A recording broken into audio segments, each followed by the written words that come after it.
So, the topic for today will be emotions. In that, we are going to discuss depression, anxiety, Yes, sir. because last time we were discussing managing self, Yes, and sir. that time we had We have discussed about the various psychological aspects, and today we will talk about emotions because for managing self, emotional stability is very important. yes, You know that there are various instances when you hear about people uh, having outbursts. Sometimes some people become very sad, sometimes some people become yes, sir. very angry, sometimes some people have a lot of jealousy, sometimes some people have a lot of hatred, isn't it? So Yes, sir. these all are emotions actually, because हम कहते हैं ना, अक्सर word use होता है emotional, कहते हैं वो Yes, sir. ज़्यादा इमोशनल होता है. Yes, sir. तो इमोशंस बहुत सारी टाइप्स की होती हैं. As I told you that it can be in the form of anger, it can be in the form of hatred, it can be in the form of jealousy, it can be in the form of love, it can be Yes, sir. कभी किसी को ज़्यादा emotionally होता है ना, बहुत attachment होती है, प्यार होता है काफ़ी. Yes, sir. Yes, sir. तो फिर उसका बिछड़ना, सपोज किसी की डेथ होती है किसी नियर रिलेटिव की, तो कोई उसकी वजह से उसमें ज़्यादा इमोशनल हो जाता है, तो Yes, sir. फिर वो डिप्रेशन में चला जाता है उसी वजह से.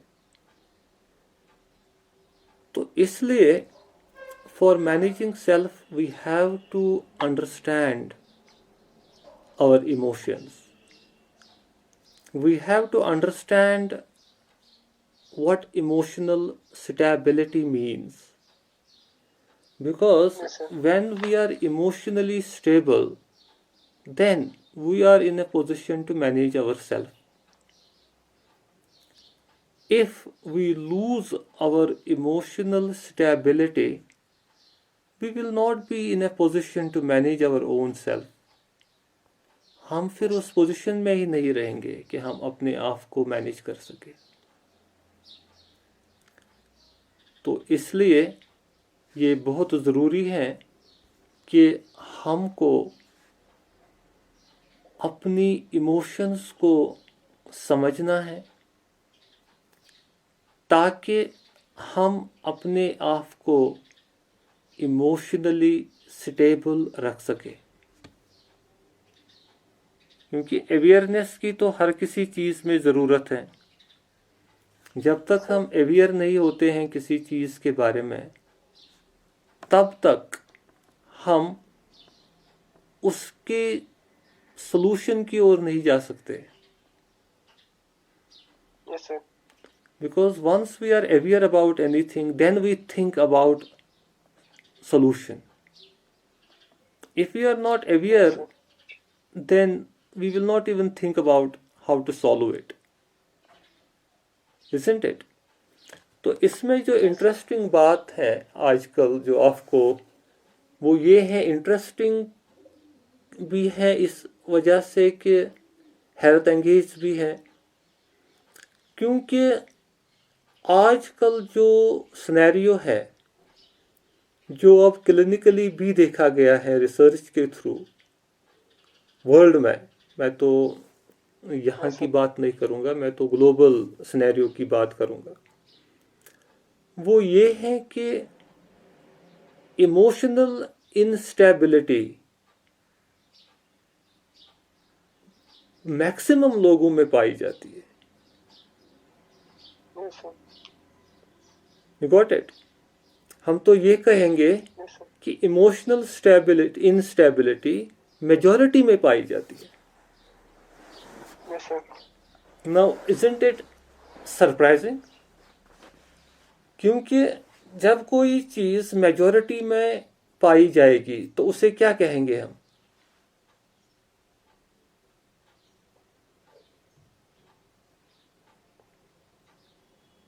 सपोज हम देखते हैं, आमतौर पे हम हर किसी को जब देखते हैं तो नॉर्मली हम देखते हैं 2 कान, isn't it? 2 आंखें। Yes, sir. अगर किसी का एक ही कान हम देखेंगे तो हमको वो क्या लगेगा? Yes, sir. हमको Disabled. वो हमको एबनॉर्मल लगेगा, है ना? क्योंकि हम देखेंगे कि नॉर्मल लोगों को तो 2 कान होते हैं। And if we will come across a person who has only 1 year, तो he will appear for us abnormal, हमको वो लगेगा एबनॉर्मल, है ना? Yes, sir. क्योंकि हमने मेजॉरिटी लोगों को हम देखते हैं 2 कान होते हैं। तो यहां पर जब मैं बात करता हूं इमोशनल इंस्टेबिलिटी की, यहां पे मेजॉरिटी में इमोशनल इंस्टेबिलिटी पाई जाती है वर्ल्ड में। Yes, sir. तो अब हमको इमोशनल इंस्टेबिलिटी क्या लगेगी? नॉर्मल या एबनॉर्मल? Abnormal. नहीं, क्वेश्चन आप फिर से अंडरस्टैंड करने की कोशिश करो। मैं कहता हूं कि इमोशनल इंस्टेबिलिटी वर्ल्ड में मेजॉरिटी लोगों में पाई जाती है। Yes, sir. तो अब हमको इमोशनल इंस्टेबिलिटी नॉर्मल लगेगी या एबनॉर्मल? नॉर्मल लगेगी क्योंकि ये कॉमन है बहुत। वेरी गुड, हमको लगेगा नॉर्मल है, क्योंकि सपोज हमको अक्सर लगेगा जब कोई किसी को गुस्सा आता है, कोई करता है ना गुस्सा किसी बात पे, सपोज घर में भी करेगा, रास्ते में करेगा, तो फिर हम बोलते हैं कि अच्छा किस पर गुस्सा आया? तो अच्छा इसने ये किया तो इस पर गुस्सा आया। हम बोलते हैं तो हमसे आप पर एक हंसी शरारत, isn't it? Yes, sir. तो हमको गुस्सा आना हमको लगता है नॉर्मल। सपोज हम किसी जब ना कोई कारण हो, कॉज हो, क्योंकि नॉर्मली तो कुछ ना कुछ कॉज होता है जब कोई गुस्सा करता है, कुछ ना कुछ कॉज Yes, sir. होता है उसका। कभी कॉज ज़्यादा होता है जो ज़्यादा मतलब क्वालिफाई करता है गुस्से के लिए, कभी कॉज थोड़ा कम होता है जिस पर गुस्सा करने की ज़्यादा ज़रूरत नहीं थी लेकिन गुस्सा आ सकता है। लेकिन कुछ Yes, ना sir. कुछ वजह होती है उसके लिए जो गुस्सा करता है अपने हिसाब से। लेकिन गुस्से को जब हम देखेंगे वो एक्चुअली इमोशनल इंस्टेबिलिटी है। A person who is emotionally stable वो नहीं करेगा गुस्सा। Yes, sir. तो अब आप देखेंगे जब भी कोई सर्कमस्टेंस होती है, कोई सिचुएशन होती है जिस पर गुस्सा मतलब कोई सिचुएशन आती है जिस पर लोग गुस्सा करते हैं, जिस पर सबको लगेगा कि हाँ इस पर गुस्सा आ सकता है, तो आप मुझे बताओ कि ऐसी सिचुएशंस में कितने लोग हैं ऐसे जो गुस्सा नहीं करते हैं? कम या ज्यादा? बहुत कम। बहुत कम, है ना? क्योंकि मेजॉरिटी लोग ऐसी सिचुएशंस में गुस्सा करेंगे। You got it? मैं आपको एक मैं छोटी एग्जांपल दूंगा। सपोज घर में कोई बच्चा है या बड़ा है, बच्चा है, तो कोई चीज़ है, सपोज डिनर सेट है, कोई क्रॉकरी का आइटम है, तो इस बच्चे ने ये उठाया और ये उसके हाथ से गिर गया और टूट गया। Got it? Yes, sir. या बच्चा खेलता था गाड़ी बाग में, तो बॉल को हिट मारा और वो शीशे को लग गई गाड़ी की, टूट गया शीशा। अब ये सिचुएशन क्या डिमांड करती है? अब जो उसको इसका गुस्सा आएगा। इजंट इट, तो नॉर्मली अगर कोई सुनेगा इसको गुस्सा आया, क्यों आया गुस्सा? अरे बच्चा खेल रहा था, गाड़ी का शीशा तोड़ा, इजंट इट? लेकिन यस सर। जो इमोशनली स्टेबल पर्सन होगा उसको गुस्सा नहीं आएगा। क्यों?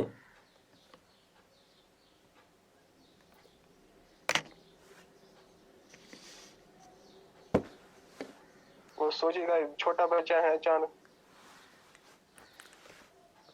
इवन अगर सपोज बड़े भी खेलते होंगे, बड़े बच्चे वहां पे, और बॉल आ गई, उस सूरत में भी उसको गुस्सा नहीं आएगा।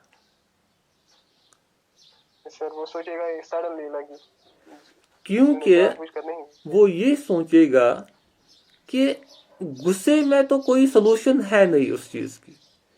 बॉल आ गई शीशे को, वो टूट गया। अब गुस्सा करने से वो टूटा हुआ शीशा फिर से नहीं जुट जाएगा, नुकसान तो हो गया ना। Yes sir. तो वो आदमी सलूशन देखेगा और उसको गुस्से में सलूशन नजर नहीं आएगी। वो कुछ और स्ट्रैटेजी करेगा जो वहां पे करने की जरूरत है। मे भी अगर बच्चा है उसको एडवाइस करेगा कि आइंदा से यहाँ पे नहीं खेलना चाहिए क्योंकि यहाँ पे ऐसे नुकसान होता है, या और कुछ जो भी सिचुएशन डिमांड करती है दैट शुड बी डन। लेकिन वो गुस्सा नहीं करेगा। आपको मैं न्यूज़ पढ़ रहा था सुबह, टाइम्स ऑफ इंडिया न्यूज़पेपर, ये दिल्ली में वाक़ा हुआ कल शाम को। एक आदमी की बीवी घर से निकल गई है, कुछ लाने के लिए निकली होगी, तो जब वो वापस आ गई तो उसके हस्बैंड ने उसको मारा and she died. Yes sir. क्यों मारा? उसने उसको मारा कि आजकल कोरोना वायरस है तो आप क्यों बाहर निकली, एंड शी वॉज प्रेग्नेंट। तो उसको बोला कि आप क्यों बाहर निकली, आजकल तो इन्फेक्शन का खतरा है। तो जब वो वापस आ गई and he beated her and she died. अब जो ये आदमी है जिसने उसको मारा, अब क्या वजह हो गई है उसकी डेथ का? क्योंकि इस आदमी को गुस्सा आ गया यस सर। इस चीज पर कि ये क्यों बाहर निकली, इसने क्यों नहीं मुझे बताया, या कुछ तो कोई चीज लाना था तो ये क्यों निकली। तो इमोशनल इनस्टेबिलिटी की वजह से इसको गुस्सा आया और गुस्से में जो उसने किया उसकी वजह से उसकी जान चली गई। क्योंकि उसको मत रहा ये ख्याल कि व्हाट आई एम डूइंग। क्योंकि जब एंग्री होता है कोई तो उसको अपनी एक्शन पे कंट्रोल नहीं रहता है।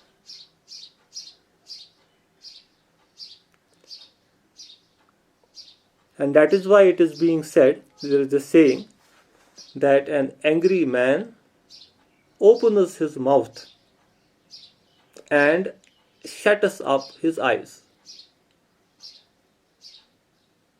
अक्सर आप देखोगे जब किसी को गुस्सा आता है तो फिर वो कुछ भी बोलता है, कभी गाली भी निकालता है, कुछ भी कहता है, अब्यूज कहता है, क्योंकि उसको फिर ये ख्याल ही नहीं रहता है कि मैं क्या बोल रहा हूँ या इवन मैं क्या कर रहा हूँ।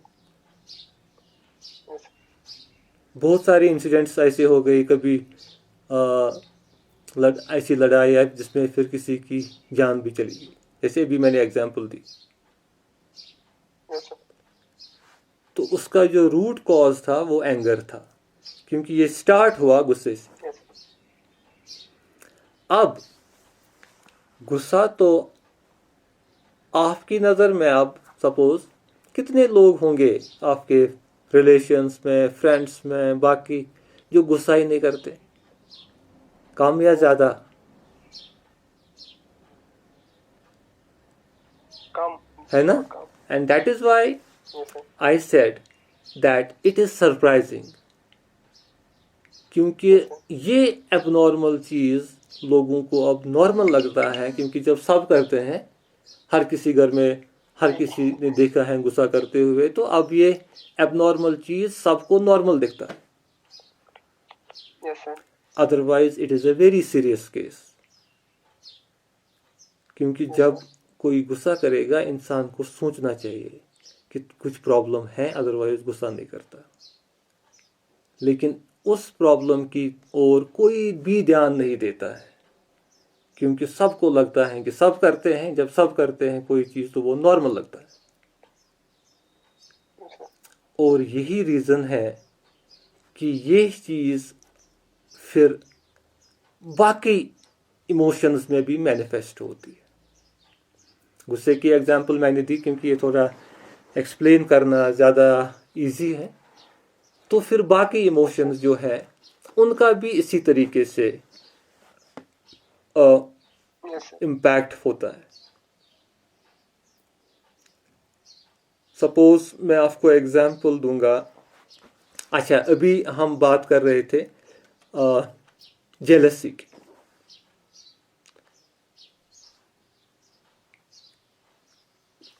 जैसे कोई सपोज कोई चीज़ लाता है या कोई कोई सक्सेस पाता है, कोई दूसरा है जिसको उसकी सक्सेस अच्छी नहीं लगती, Yes, sir. और उसकी वजह से उसमें उसकी ओर जेलसी डेवलप होती.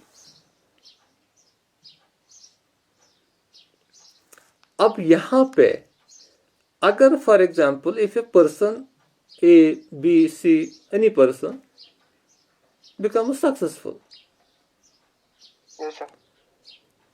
so why his success should bother another person? Yes, sir. जब उसको ये बॉदर करती है किसी की सक्सेस और उसको जेलसी आती है उसके बारे में, तो ये भी एक एबनॉर्मल चीज़ है. आजकल तो ये भी नॉर्मल लगता है. Yes, sir. Otherwise this is also a very abnormal situation, because उसमें क्या है, suppose if anybody is successful, why ज़्यादा मतलब अगर किसी को सक्सेस होगी किसी दूसरे को, लॉजिकली इंसान को खुश होना चाहिए, because if somebody is successful, okay, be happy. अगर आप खुश भी नहीं होना है फॉर एग्जाम्पल, तो उसमें परेशान होने की भी मत कोई ज़रूरत है. No, sir. चलो, खुश होने का ये कारण है कि कोई सक्सेसफुल हो गया, अपना रिलेटिव, कोई अपना फ्रेंड, रिलेटिव, नेबर, चलो उसकी सक्सेस में हमारी भी कभी फ़ायदा है, उसमें खुश होने का वजह है. लेकिन परेशान होने का तो कोई वजह ही नहीं है. अगर इसमें अब कोई परेशान होता है तो उसमें एक एबनॉर्मेलिटी है, Yes, sir. और वो एबनॉर्मेलिटी अगर वो या बाकी लोग नॉर्मल कंसिडर करे तो वो फिर बाद में ज़्यादा प्रॉब्लम करता है, जिसकी ओर हम अभी आगे आएंगे उस टॉपिक पे. क्योंकि वही चीज़ें फिर that leads to depression, anxiety, फिर वो चीज़ें उसी से होती हैं. रूट कॉजेस यही होती हैं, छोटी छोटी चीज़ें उसकी रूट कॉजेस बनते हैं.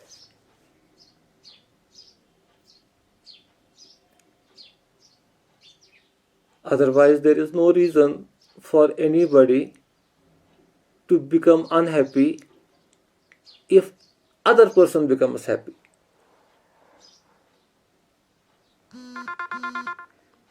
लॉजिकली उसमें रीज़न नहीं है. नहीं. तो जब ये लॉजिक से बाहर निकलता है, उसकी इमोशंस जब लॉजिक से बाहर निकलती है, तो इमोशनल स्टेबिलिटी नहीं रहती. तो इमोशनल इंस्टेबिलिटी की वजह से फिर वो प्रॉब्लम्स होती हैं लाइक डिप्रेशन.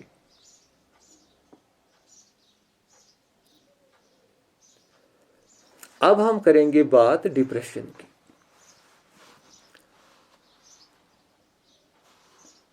तो डिप्रेशन, अब जब मैं अभी बात कर रहा था तब हम इमोशंस की बात कर रहे थे, एंगर, जेलसी, हेट्रेड, अटैचमेंट, बाकी Yes, sir. चीज़ें। वो वो एक बहुत टेम्परेरी फेज होता है। आप देखते हैं किसी को गुस्सा आता है तो फिर कुछ वक्त के बाद वो फिर नॉर्मल हो जाता है, isn't it? Yes, sir. वो टेम्परेरी फेज होता है। या कभी किसी को जेलसी होती है तो फिर कुछ वक्त के बाद फिर भूल जाता है। तो ये जो इमोशंस है ये एक टेम्परेरी फेज होता है,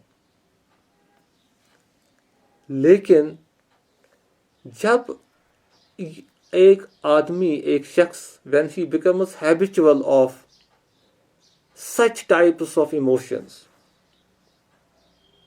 then it leads to a situation where he gets in a state of depression Depression. or anxiety.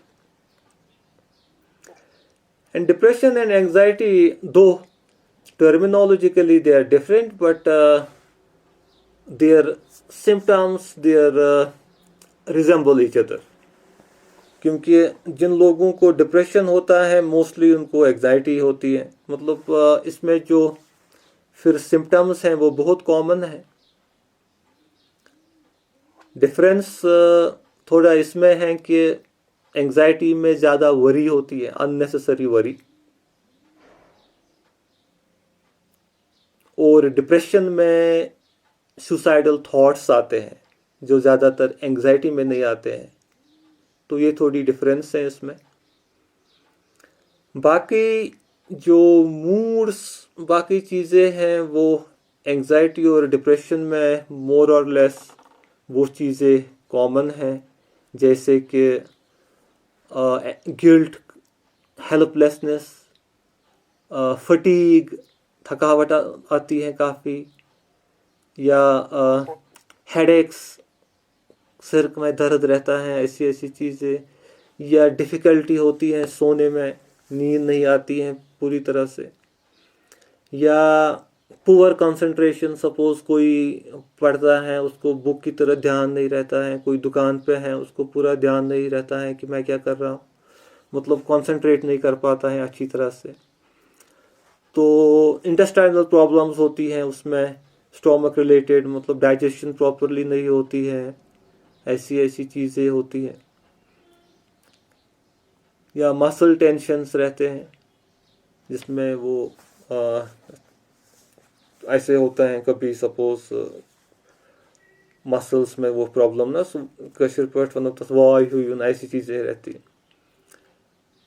तो ये चीज़ें जो है ये डिप्रेशन और एंजाइटी में होती है सिम्टम्स। और ऐसी चीज़ें जब किसी के साथ मतलब मिलना अच्छा नहीं लगता है, अंदर ही एक ही जगह कुछ ऐसी ऐसी सिम्टम्स होती हैं उसमें, या कभी इसका अपोजिट होता है, कभी रेस्टलेसनेस होती है, अंदर बैठ ही नहीं सकता है, सिर्फ बाहर। तो ये चीज़ें सिम्टम्स हैं, फिजिकल सिम्टम्स डिप्रेशन की। तो ऐसी सिम्टम्स जब होती है और ऐसी सिम्टम्स जब बहुत देर तक रहती है कंटिन्यू,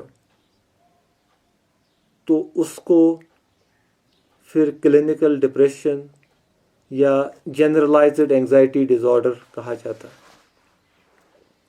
Yes, sir. अगर कभी सपोज किसी को एक दिन 2 दिन का ऐसा बिहेवियर रहा तो फिर नॉर्मल हुआ तो उसको अभी डिप्रेशन नहीं कहेंगे क्योंकि वो मोमेंटरी था। तो फिर लेकिन अगर कुछ वक्त कंटिन्यूअसली ऐसी ही हालत में वो रहा तो फिर उसको क्लिनिकली डिप्रेस्ड कहा जाएगा, जिसको बाज़ाब्ता इलाज की ज़रूरत है।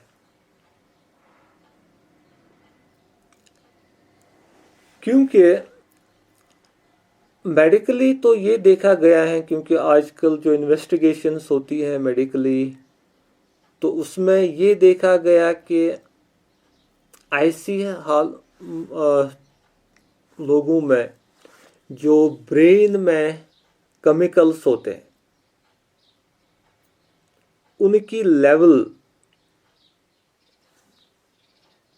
में फ़र्क आई होती है, ज़्यादातर सपोज कम हुई होती हैं। जैसे कि हम बात करते हैं सेरोटोनिन होता है ब्रेन में जो न्यूरोट्रांसमीटर फंक्शंस के लिए रिस्पॉन्सिबल होता है, तो उसकी लेवल जब लो होती है तो मूड डिसऑर्डर्स होते हैं। इसी तरीके से डोपामीन और भी कुछ केमिकल्स होते हैं ब्रेन में, तो उनकी लेवल कम होती हैं, तो ऐसी चीज़ें होती हैं। इवन पोटेशियम भी देखा गया है, उसकी डेफिशिएंसी भी जब होती है तो उसकी वजह से भी डिप्रेशन में इंसान चला जाता है। तो ये चीज़ें जो हैं, जैसे एपिनेफ्रीन है, उसकी डेफिशिएंसी कभी ऐसी उसमें आप देखते हैं कि जैसे डिप्रेशन में कुछ लोग चले जाते हैं, कुछ लोग बात ही नहीं करते हैं, कुछ लोग ओवर रिएक्ट करते हैं, बहुत ज़्यादा बातें करेंगे, वो बातें भी करेंगे जो करनी नहीं चाहिए। तो इसमें वो मेडिकली फिर सिचुएशन देखते हैं हाइपो एंड हाइपर, कोई हाइपर में जाता है, कोई हाइपो में जाता है। तो फिर उसमें वो जो केमिकल्स की लेवल है, किसी में रेज्ड होती है, किसी में कम होती है। तो फिर जिसमें कम होती हैं तो उसको फिर यहाँ से इंड्यूस किया जाता है, वो मेडिसिन दिया जाता है ताकि उसमें वो लेवल वापस आ जाए। और जिसमें रेज्ड होती हैं तो उसको उसी हिसाब से मेडिकेशन पे रखा जाता है ताकि वो कम हो। तो this is how then it medically it is managed in that way. लेकिन जब क्लिनिकल मैनेजमेंट एंजाइटी और डिप्रेशन का स्टार्ट होता है, जैसे मैंने बताया कि जो ये केमिकल्स होते हैं, चाहे डोपामिन की बात मैंने की, whether I talked about serotonin or I talked about epinephrine or potassium or something, whatever it is, ये फिर जब when psychiatrists or doctors manage it medically, so they prescribe some drugs, medicine. As I told you, there are some hypo cases, some hyper cases, and they check it and accordingly they administer the drugs so that the patient will respond accordingly. तो patient तो respond करता है, लेकिन जो mechanism तब तक natural था, ये सेरोटोनिन, ये डोपामिन, ये बाकी चीज़ें जो नेचुरल था, जिसको एक नेचुरल मैकेनिज्म बैलेंस में रखता था, अब ये नेचुरल नहीं रहा, अब इसको मेडिकल प्रैक्टिशनर्स के हाथ में है, isn't it? तब तक उसको कोई दवा नहीं खानी होती थी और ये नेचुरली मैनेज होता था, कुदरती तौर पर बॉडी में ये लेवल मैनेज होती थी। लेकिन अब उसको ये मैनेज करने के लिए दवाइयाँ खानी पड़ती है, और जब ये दवाइयाँ खानी पड़ती हैं तब कभी कोई मेडिसिन ज़्यादा भी होती हैं, कभी कम भी होती हैं, तो वो बैलेंस नहीं रहता है जो पहले रहता था नेचुरली। और फिर ऐसे लोगों को लाइफ लॉन्ग मेडिकेशन पर भी रहना पड़ता है। That means then they have to visit the doctor so that he will check periodically the level and accordingly वो दवाइयाँ प्रेस्क्राइब करेगा। और अगर फिर वो ट्रीटमेंट पे न रहेंगे तो फिर वो लेवल अल्टर होती हैं, तो उसको फिर से प्रॉब्लम होती। तो इसलिए उस कंडीशन पे पहुंचने से पहले ही अगर इसको ध्यान दिया जाए तो वो कितना बेहतर होगा, ताकि जब वो अभी नेचुरल सिस्टम ही मैनेज करता है और उसको कोई ऐसे मीन्स की ज़रूरत न पड़े। तो इसलिए इमोशनल लेवल पे ही इसको ध्यान देना है, ताकि अपने आप में इमोशनल स्टेबिलिटी पैदा करे। हर कोई सिचुएशन जब हो, before reacting, before responding to any situation, one should pause. कोई खतरनाक सिचुएशन हो गई जब गुस्से आने की चांसेस हैं, तो पहले रुको, थोड़ी देर सोचो, पॉज करो, ताकि आपको गुस्सा करने की जरूरत न पड़े।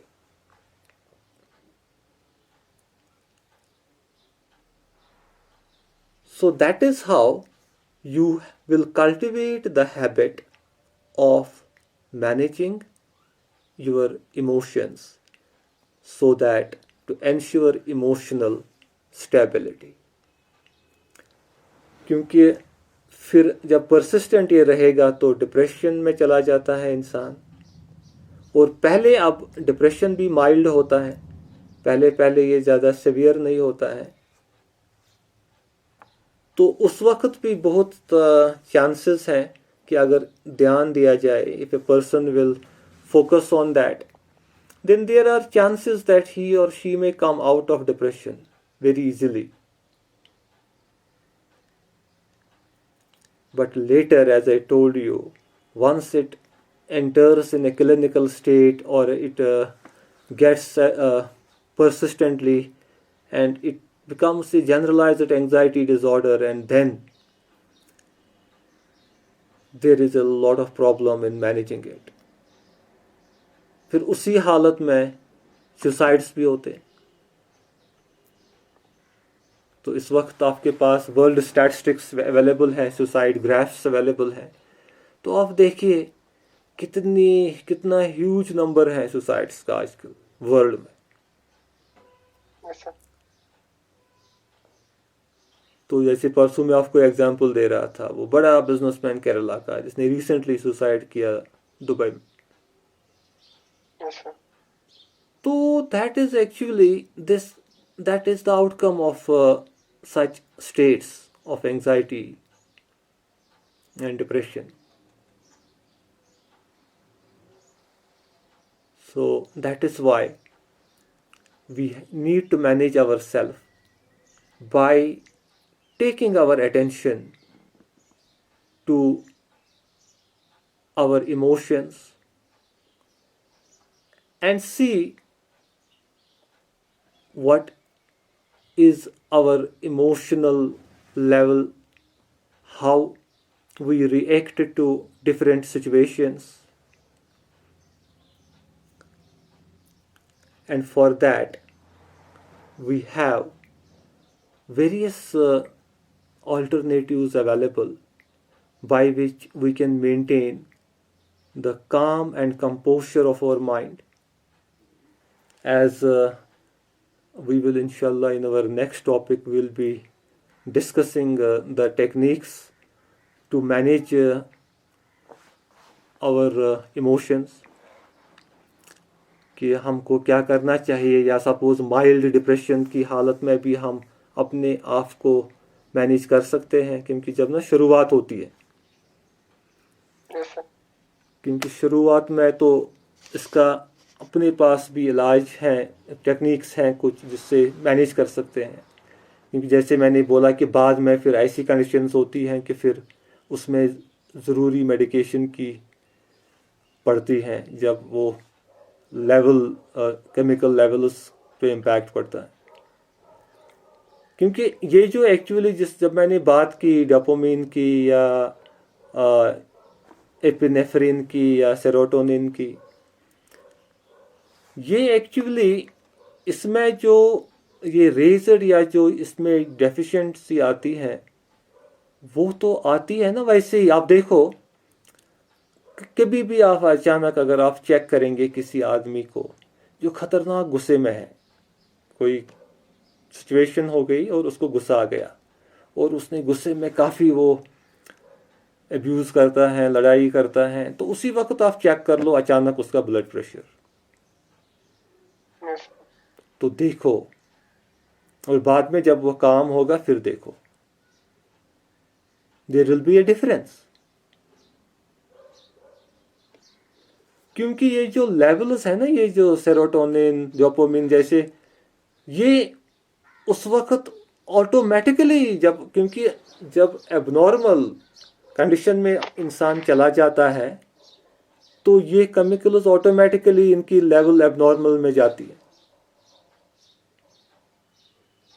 जब आदमी कंपोजिट है तो वो भी कंपोजिट है, वो भी अपनी लेवल पे है, लेकिन जब यहाँ से इंसान एबनॉर्मल बिहेवियर में चला गया तो वहाँ से वो केमिकल्स का बिहेवियर भी एबनॉर्मल शुरू होता है। ये are you getting it? Yes, sir. क्योंकि जो वो केमिकल्स हैं, हम वो कैसे ऊपर नीचे होता है उनका, क्योंकि जब यहाँ पे बिहेवियर में एबनॉर्मेलिटी आती है, क्योंकि यहाँ पे जो माइंड है उसके जब थॉट पैटर्न्स जो डिज़ाइन की हैं नेचर ने, जब वो उससे बाहर चला गया तो ऑटोमेटिकली वो केमिकल बैलेंस इम्पेयर होती है, वो नहीं रहती है नेचुरल पे, जब यहाँ से अननेचुरल एक्ट शुरू किए।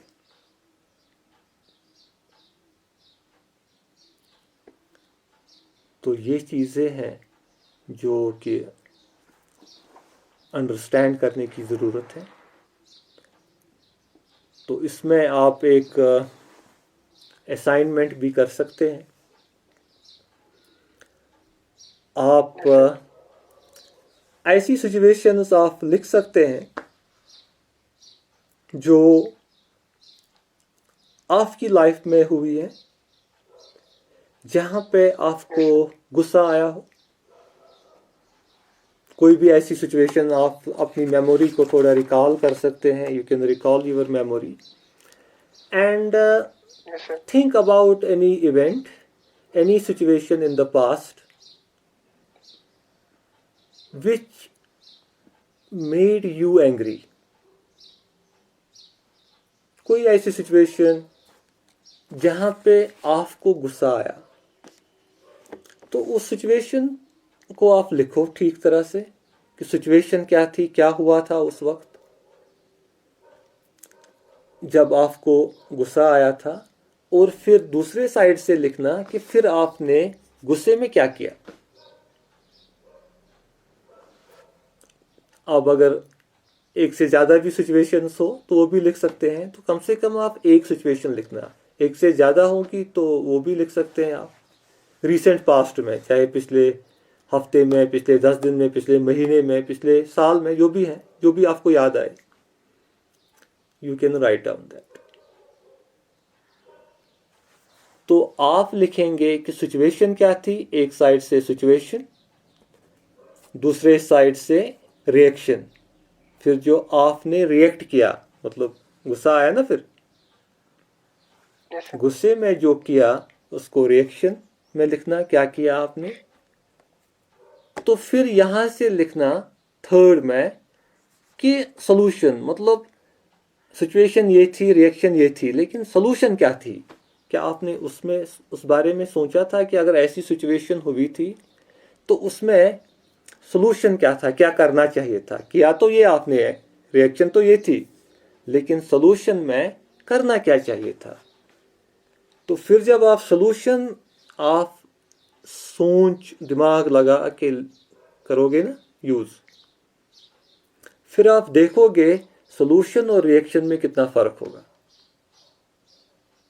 क्योंकि सॉल्यूशन उसकी कुछ और लगेगी आपको, लेकिन जो आपने किया उस वक्त गुस्से में, वो रिएक्शन थी, वो कुछ अलग था।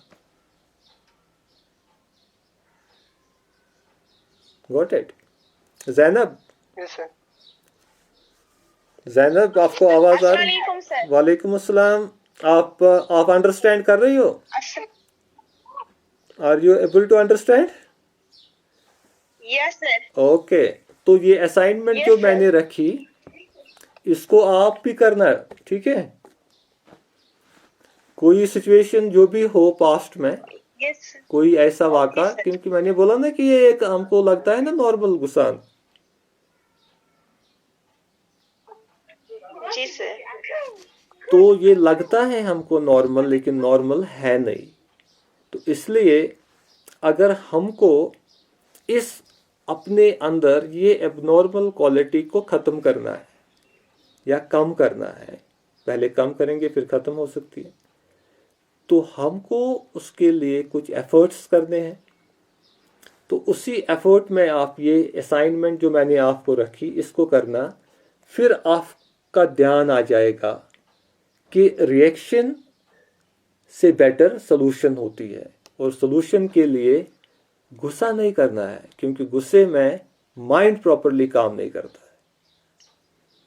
और सोल्यूशन तब निकलती है किसी भी चीज़ की when your mind is working, isn't it? Yes, sir. तो this is all for today. लेकिन बाकी स्टूडेंट्स को कम्युनिकेट अगर हुआ था तो दे नॉट ज्वाइंड। तो अच्छा, आपके 6th सेमेस्टर के स्टूडेंट्स का है कांटेक्ट? Yes. उनको कम्युनिकेट करना कल के लिए।